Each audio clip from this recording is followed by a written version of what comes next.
Welcome back. In this session, we will be starting a new lesson, that is metals and non-metals. In the lesson periodic classification of elements, you already know that there are 118 elements in the modern periodic table, of which most of them are metals, a few are non-metals, and we also find metalloids. So elements are grouped as metals, metalloids and non-metals, and that is what the lesson is about. So to begin with, let us start with the physical properties of metals. You are already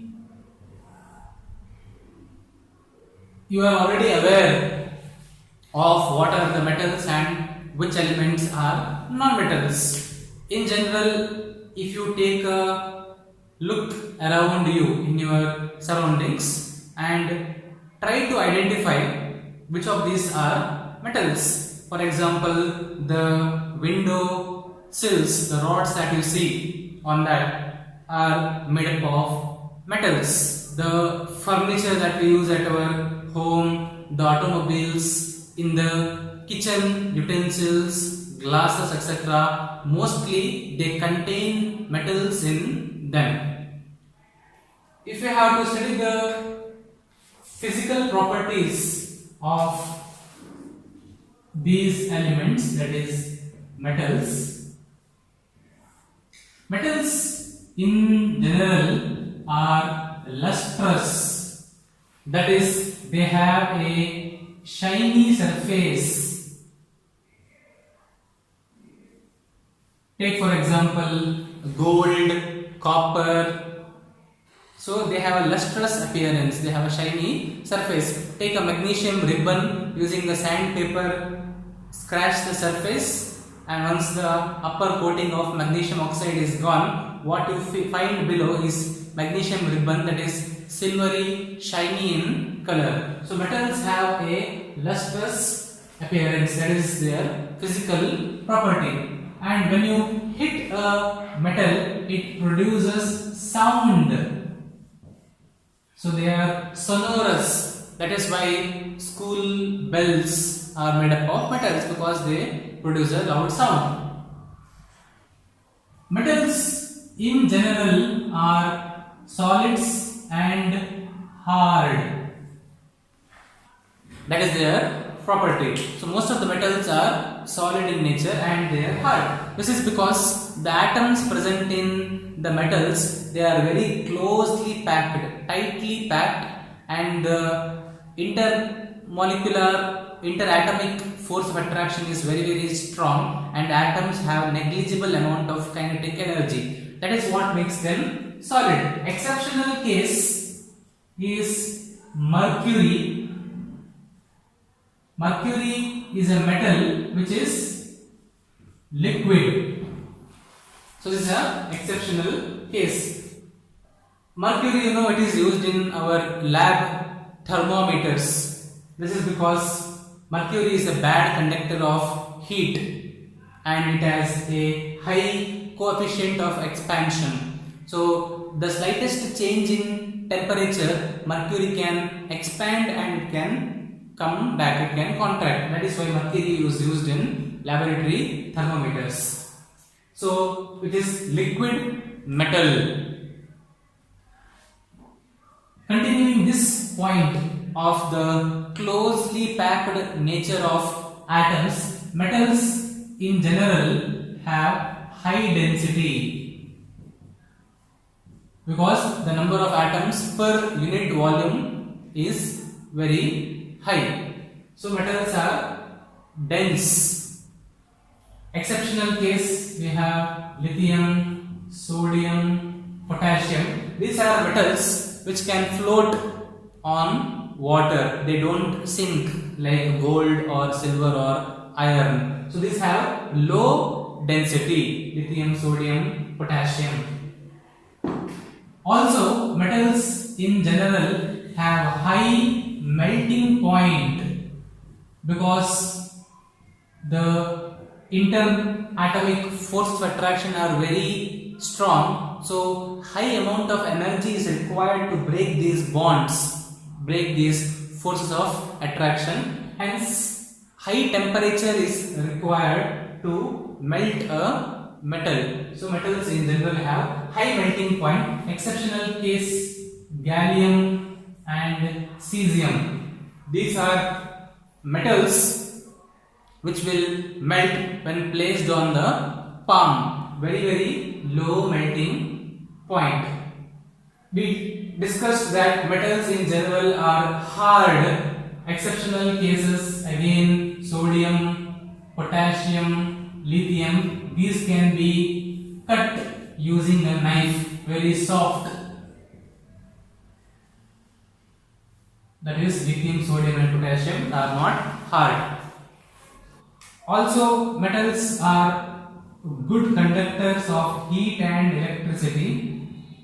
So, good conductors of both heat and electricity.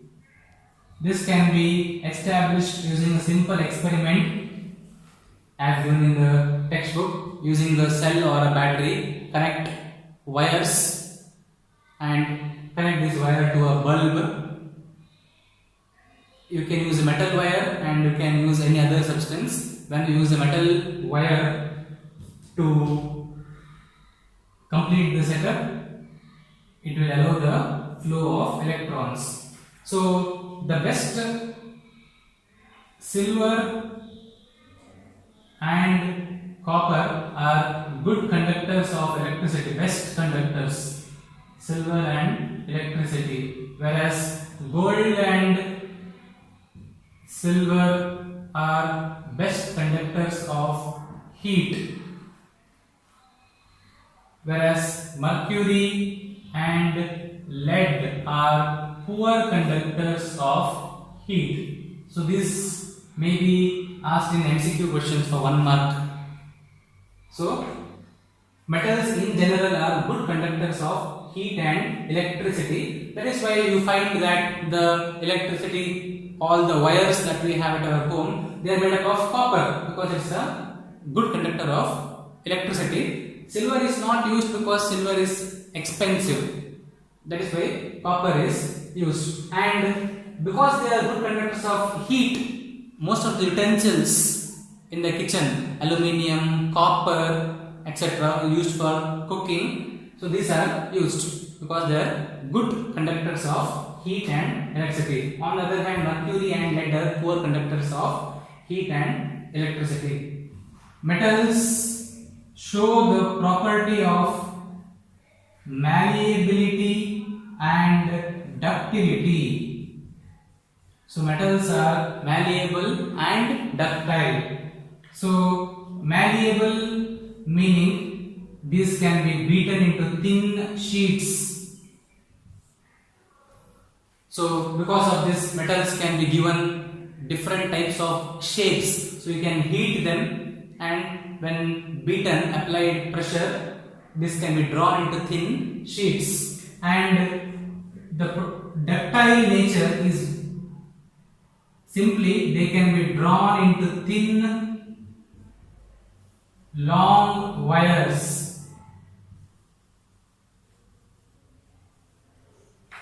So that is malleability and ductility. Malleability means it can be beaten into thin sheets, whereas ductility means it can be drawn into long, thin wires. That is the property of metals. In fact, 1 gram of gold, it seems, can be drawn into a length of almost 2 km long. So these are extremely malleable and ductile. So they can be given different forms and shapes. So these are few of the physical properties of metals. So metals are lustrous, they produce sound, they are usually solid and hard, exceptional case mercury, and lithium, sodium and potassium are very soft. Metals have high density, exceptional case lithium, sodium and potassium, which can float on the surface of water.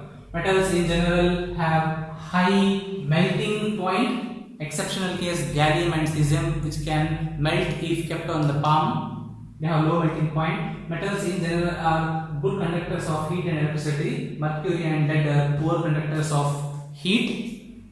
Metals are malleable and ductile. If we compare this with the properties of non-metals, non-metals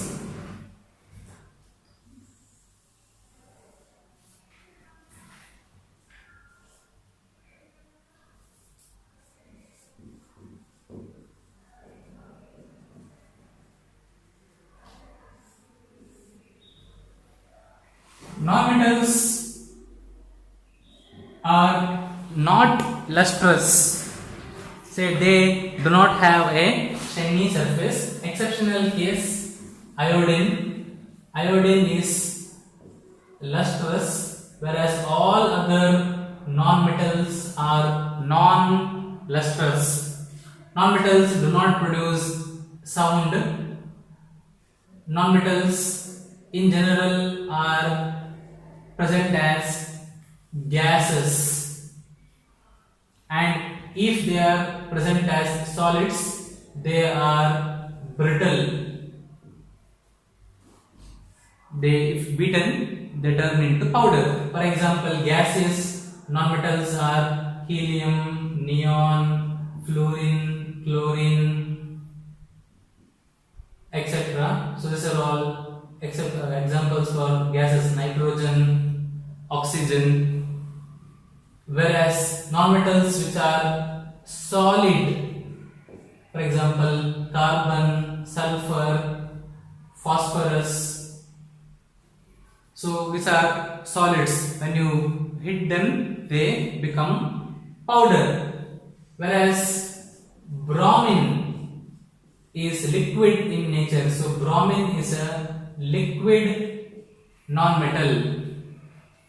So we can see the stark difference. Metals, most of them are solids. Exceptional case mercury, which is a liquid. Whereas non-metals can be present as solids and gases mostly, and we also have it in the liquid form, that is bromine. As opposed to metals, non-metals have very poor density, so they have low density,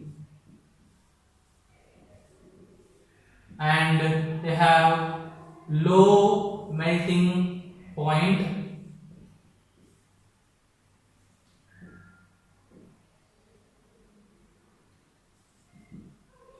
Coming to conductors, non-metals are poor conductors. Exceptional case we have graphite. Graphite is a good conductor of electricity. Graphite is actually carbon. It is an allotrope of carbon. It's allotrope of carbon. So carbon is a non-metal. Carbon can exist in various physical forms owing to its property of allotropy. For example, carbon can exist as black graphite rod, which is a good conductor of electricity. Carbon can also exist as diamond, which is one of the hardest substances, being a non-metal. These are exceptional cases. So the phenomenon is called as allotropism or allotropy. And metals are not malleable and ductile. So they cannot be drawn into thin wires and sheets because they are brittle. If you beat them, they turn into powder. That is a direct comparison between the metals and non-metals and their differences in their physical properties. No doubt both metals and non-metals are very useful in our daily life. Having studied the physical properties of metals and non-metals, let us move on to their chemical properties. To understand the chemical nature of both metals and non-metals, we have to go back to our periodic table wherein lies the answer. If you scan the periodic table, you are very well aware that on the left side of the periodic table we find the metals, and on the extreme right side we find the non-metals. So most of the elements which are highly metallic we can find them in group 1 and group 2, whereas the non-metals are found from group 14 to group 18 in general. And you also know that as we go down the group, metallic property will increase and non-metallic property will decrease. When we move from left to right, very clearly metallic property will decrease and non-metallic property will increase. So the chemical properties of metals and non-metals are owing to their electrons. So if we are to write down the properties of some of the metals and non-metals, let us say lithium, sodium, potassium, calcium and magnesium, and from non-metals let us take oxygen, nitrogen, fluorine, sulfur and chlorine, and write down their electronic configurations. Lithium atomic number is 3, so electronic configuration will be 2, 1. Sodium also belongs to group 1. Calcium belongs to group 2. Magnesium also belongs to group 2.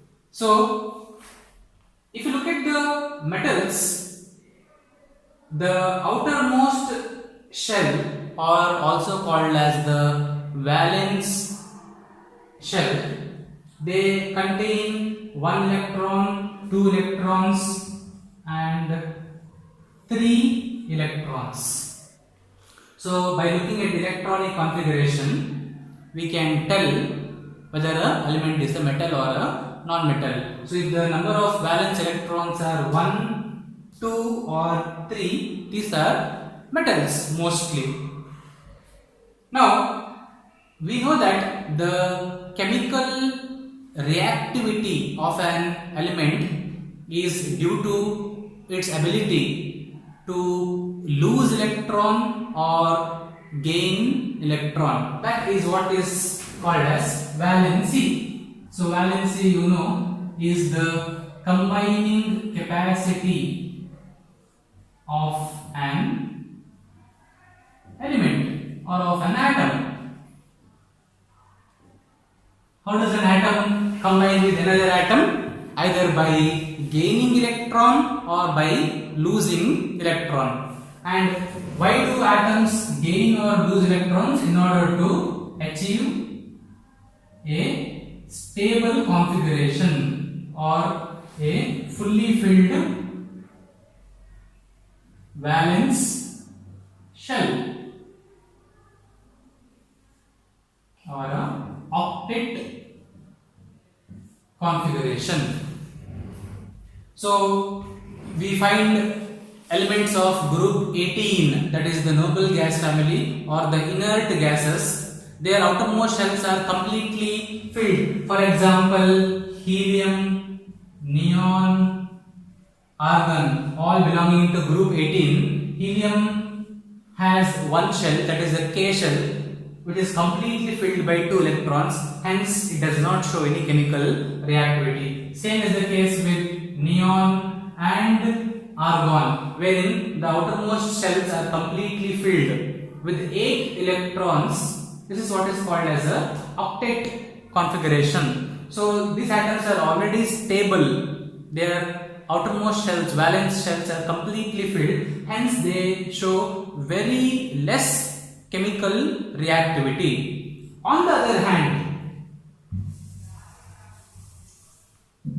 in the case of metals and non-metals, they show good chemical reactivity because In the case of group 1, group 2 and group 13 metals, their valence shell contains 1, 2 and 3 electrons respectively. In order to achieve a completely filled valence shell or a stable electronic configuration, these atoms or elements, they can lose their valence electron.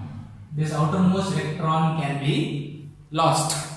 So, take for example sodium. After losing one electron, sodium has 10 electrons, but the number of protons are 11. Because of this, the overall charge on a sodium atom is positive. So, on losing an electron, a sodium becomes a sodium ion. This is the chemical nature of metals. Metals are electropositive. On losing an electron, they get a positive charge. They become cations. This is the first chemical property of a metal. Metals are electropositive. In order to achieve a completely filled outermost shell, metals can lose electrons. In the case of, say, magnesium electronic configuration is 2, 8, 2. Therefore, magnesium can lose 2 electrons. On losing 2 electrons, magnesium achieves a overall additional charge of 2 plus. So, this is your magnesium cation, Mg2 plus. So, that is about the metals. Coming to the non-metals, they have the ability to gain electrons. For example, oxygen is 2,6, nitrogen 2,5, fluorine 2,7, sulfur 2,8,6, chlorine 2,8,7. These are few of the non-metals we have written down. Now, in order to get a completely filled outermost shell, it needs 8 electrons. It has 6. So, the easiest way to get its valence shell completely filled is by taking 2 electrons or by gaining 2 electrons. So, oxygen, when it gains 2 electrons, it gets the overall negative charge of 2 minus. This is because the total number of protons are 8. When it takes 2 extra electrons are 10. So, the overall negative charge is more than the overall positive charge. So, the charge on oxygen ion is O2 minus, which is called as an ion, as you already know. So, non-metals have the ability to gain electrons. On gaining electrons, their overall charge is negative. They become anions.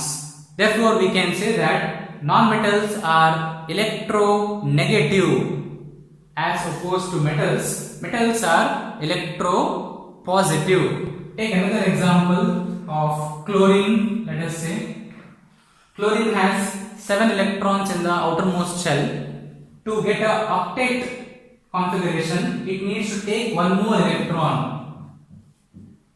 On taking one more electron, chlorine becomes a chloride ion. So, the electronic configuration will be 2, 8, 8. And oxygen electronic configuration will be 2, 8. So the summary is that metals have the ability to lose electrons. On losing the electrons, metals become cations. Metals are electropositive. Whereas non-metals have the ability to gain electrons. On gaining an electron, non-metals become anions. So non-metals are electronegative. Let us now see how does a metal react with the non-metal. How does a metal react with the non-metal and what do we get? So let us take a metal, say sodium, and the non-metal, say chlorine. What do we get? So to explain this, we can use the electron dot structure of these atoms to explain what exactly happens. So sodium is atomic number 11, electronic configuration is 2, 8, 1. So sodium has one electron in the outermost shell. So this one electron, we represent it as a dot.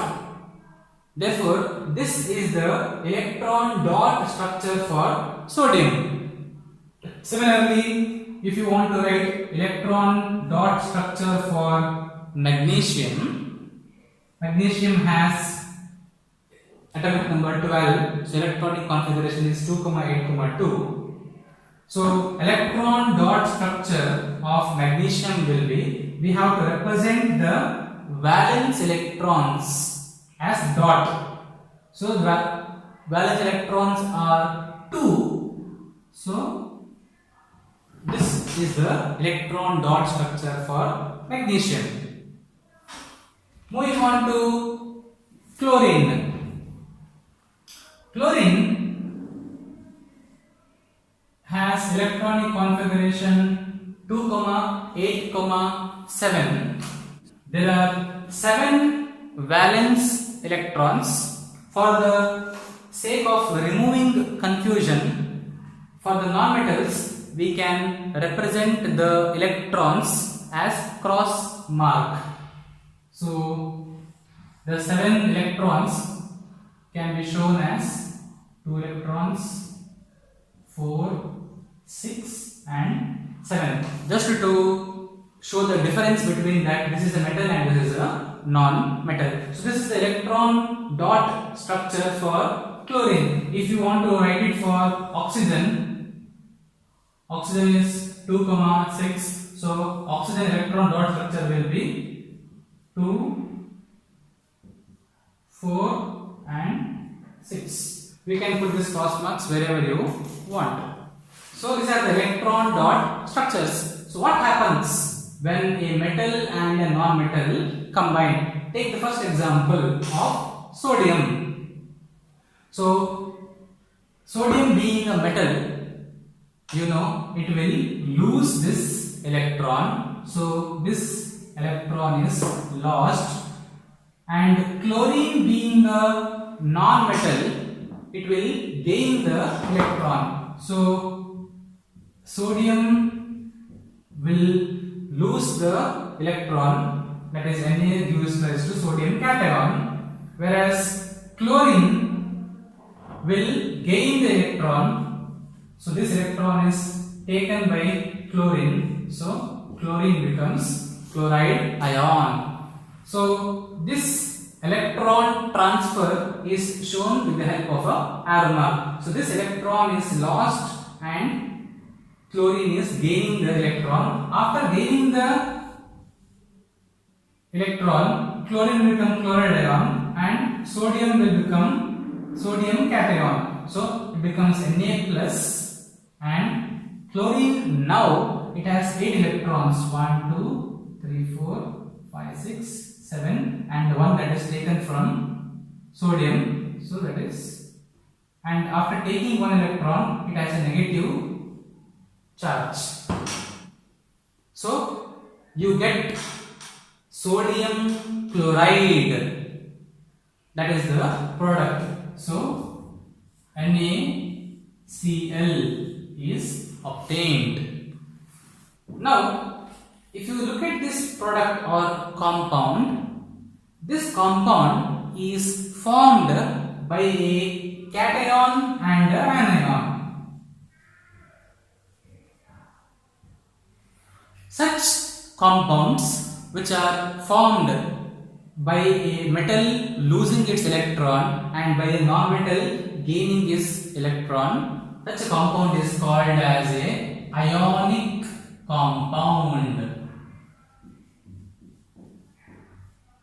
Also, alternatively, it is called as a electrovalent compound.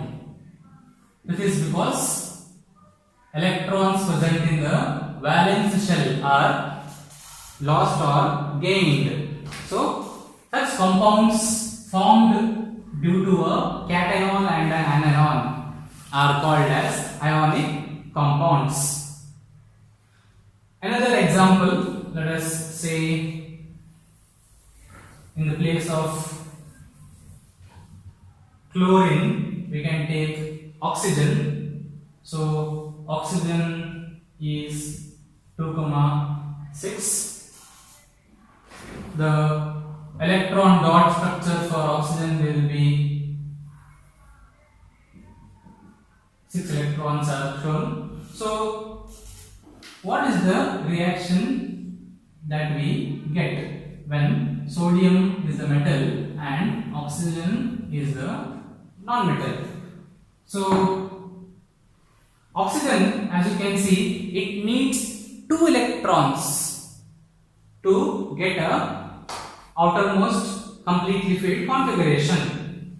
So sodium can lose 1 electron, which it will transfer it to oxygen, and the oxygen requires 1 more electron, therefore we need 1 more sodium atom.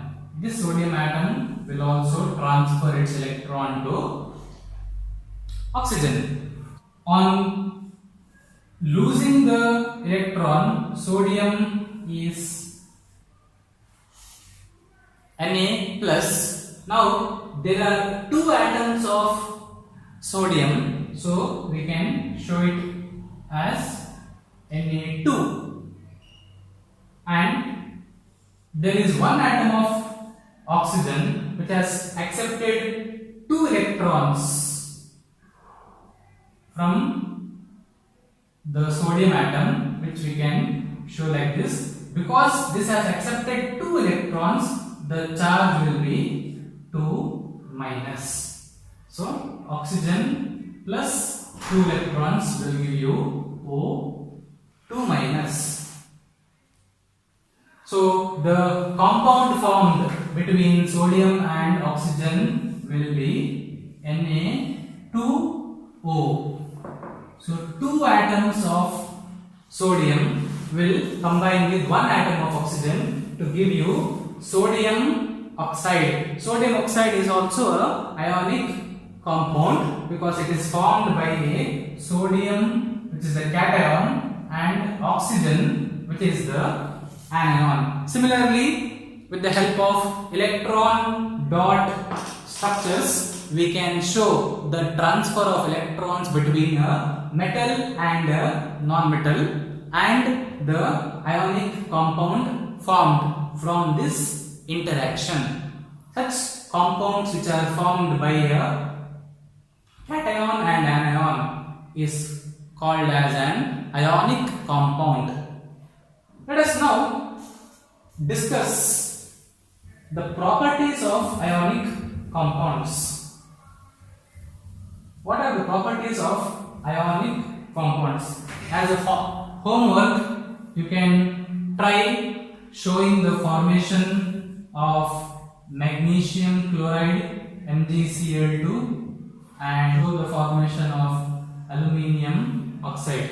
So you can try this as your revision or homework. Show the formation of magnesium chloride and aluminium oxide using electron dot structures, similar to the way we showed the formation of sodium chloride and sodium oxide. So ionic compounds, they show the following physical and chemical properties. Ionic compounds are in general solids because there is a strong interionic attraction between the cation and the anion. So the force of attraction is very strong. But when they are beaten, when pressure is applied on them, they break down into powder. So these are brittle in nature. Take for example our common salt, sodium chloride. Hit it and it becomes powder. So that is the first property of ionic compounds. In general they are solids, but they are brittle. Ionic compounds, they have high melting point, high melting and boiling point.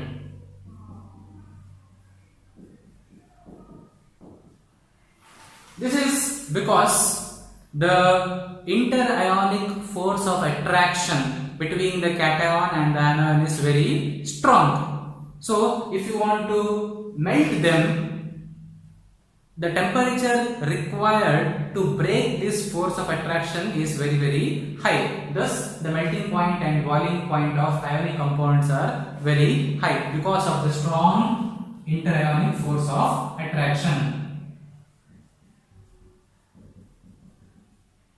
Solubility wise, these are soluble in water, that is ionic compounds are polar. They easily dissolve in water, but these are non-soluble in organic solvents like alcohol, petrol, etc. They don't dissolve. So ionic compounds are soluble in water. They are polar in nature.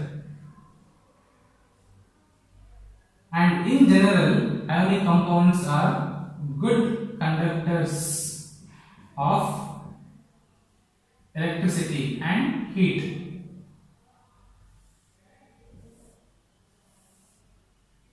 So, good conductors of electricity and as well as heat. This is because ionic compounds in solution form, they produce ions. These ions can easily move and carry the charge along with it. So thus they conduct electricity due to the movement of free ions. Whereas in solid form, these do not conduct electricity because in the solid form, due to the compactly packed nature, ions are not free to move. Without the free movement of ions, electricity cannot pass. So in the solid form, they do not conduct electricity, whereas in molten form, they conduct electricity. Molten form, what happens is the temperature is very high when a metal is molten, or when an ionic compound is melted. The temperature is very high. This high temperature will break the interionic force of attraction, so due to which ions can freely move and conduct electricity. So ionic compounds conduct electricity in solution form and in molten form, but not in the solid state because ions cannot move. So these are the physical properties of ionic compounds. In the next session, we will discuss some other chemical properties of metals and non-metals. Thank you.